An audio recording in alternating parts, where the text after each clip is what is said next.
Bro ரீசெண்டாக நடந்த aeroplane கிராஷில் Bhagavad Gita book எரியவே இல்லையாமா. சே, என்ன காட்ஸ் கிரேஸியா.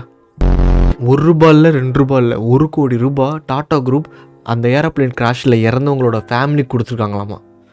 சே, டாட்டானா சும்மாவா. நம்ம மோடிஜி ஆக்சிடெண்ட் நடந்த இடத்துக்கே போயிட்டு அங்கே போய் இன்வெஸ்டிகேஷன்லாம் பண்ணி அங்கே ஒரு ஃபோட்டோ எடுத்தார் பாருங்க, அதிலே பாதி ப்ராப்ளம் சால்வ் ஆயிடுச்சு. இந்த ஏர் இண்டியா ஃப்ளைட்ஸ் கம்பெனியை 74.9% டாடா குரூப் வந்து ஓன் பண்ணியிருக்கு.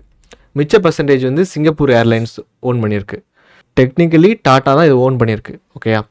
நம்ம மோடிஜி இருக்கார்ல, அவர் வந்து விபத்து நடந்த இடத்துக்கு போயிட்டு ஃபோட்டோஷூட் கீழேருந்து அந்த ஆங்கிள் வச்சு அது வந்து சினிமேட்டிக்கை வந்து காமிச்சிட்ருக்கார். அவர் அவங்க ஃபோட்டோஷூட் பண்ணி அவர் பார்க்குற மாதிரிலாம் காமிக்கிறாங்க.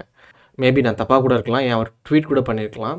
அவர் போய் ஏன் டாட்டா வந்து எதனால் அப்படி ஆச்சுன்னு ஒரு சும்மா ஒரு ட்வீட்டோ இல்லாட்டினா ஒரு என்கொயரியோ பண்ண போகிறோங்கிற ஒரு அறிவிப்பு விடாமல் இருக்காருன்னு எனக்கு டவுட்டு. மேபி நான் வந்து பிரெயின் இல்லாமல் கூட பேசலாம், அவர் ஏன் பண்ணணும்னு கூட கேட்கலாம். ஆனால் எனக்கு தோணுச்சு, அவர் வந்து அந்த இடத்துக்கு போயிட்டு ஃபோட்டோஷூட்லாம் பண்ணுறாருல, ஸோ நெக்ஸ்ட்டு கட்டமாக அவர் பண்ணுவார்னு எனக்கு தோணுச்சு. அதுலேயும் இந்த சோஷியல் மீடியாவில் இருக்காங்களே இந்த YouTuber so called Madan Gowri, அவர் என்ன பண்ணியிருக்காரு, டாட்டா வந்து 1 கோடி கொடுக்குது, டாட்டா வந்து எவ்வளோ நல்ல கம்பெனி தெரியுமா அப்படின்னு அந்த டாட்டாவை ப்ரொமோட் பண்ணிகிட்ருக்காரு. இப்போ விக்டிமோட ஃபேமிலியில் ஒருத்தர் 2 கோடி தரங்கிறாரு, நீ அவங்க ஃபேமிலியை கொடுக்க முடியுமா? அவங்க ஃபேமிலியில் இருக்கவங்கெல்லாம் வந்து மீட்டு கொண்டு வர முடியுமா உன்னால்? சும்மா வந்து 1 கோடி தராரு 1 கோடி தராருன்னு சும்மா சீனாக போட்டுட்ருக்க வேண்டியது. அவனுங்க வந்து லைட்டாக முட்டு கொடுத்துட்டே இருக்கானுங்க. எனக்கு அந்த மாதிரி தான் ஃபீல் ஆகுது. எனக்கு வந்து எப்போ ரியலைஸ் ஆச்சுன்னா, ஒரு மீம் பார்த்தேன். அது என்ன மீம்னா, அந்த ஒரு 4 ஃபோட்டோ இருக்கும்ல, கஷ்டங்கள்லாம் வந்து மறந்து சந்தோஷமாக இருக்க வெக்கேஷன் போனால் அங்கே வந்து தீவிரவாதிங்க சொல்கிறாங்க.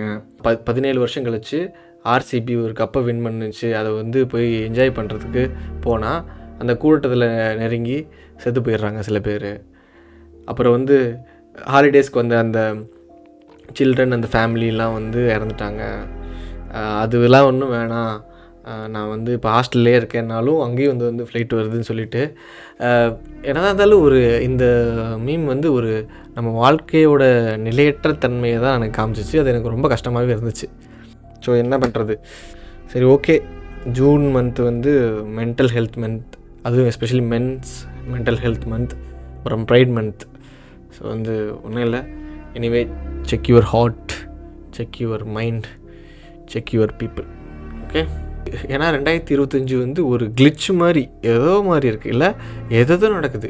நம்ம பாகிஸ்தான் இந்தியா வாராக இருக்கட்டும், இந்த ஆர்சிபியில் நடந்த அந்த கூட்டல் நெரிசலில் வந்து மாட்டின மக்களாக இருக்கட்டும், அதுக்கப்புறம் நேற்று இஸ்ரேல் ஈரான் சண்டையாக இருக்கட்டும், ஒரு மாதிரி கேஆட்டிக்காக தான் போயிட்டுருக்கு. பட் இருந்தாலும் we are still breathing, still scrolling. இன்னும் நம்ம ரீசெண்டாக வந்து நம்ம ஆஸ்டன் ஹால்லாம் தோற்றுட்டு அவர் தூக்கி எரிச்சிட்டு இருந்தார்ல, அந்த வீடியோலாம் பார்க்க லைட்டாக ஃபன்னாக தான் இருந்துச்சு. ஸோ செல் பண்ணணுன்னா பாருங்கள், ஸ்பீடு ஆஸ்டன் ரேஸ் வீடியோலாம் பாருங்கள், ஃபன்னாக இருக்கும். ஓகே. மீண்டும் அடுத்த ஸ்க்ரோலில் உங்களை சந்திக்கும் வரை விடைபெறுவது உங்கள் இரண்யாகர்.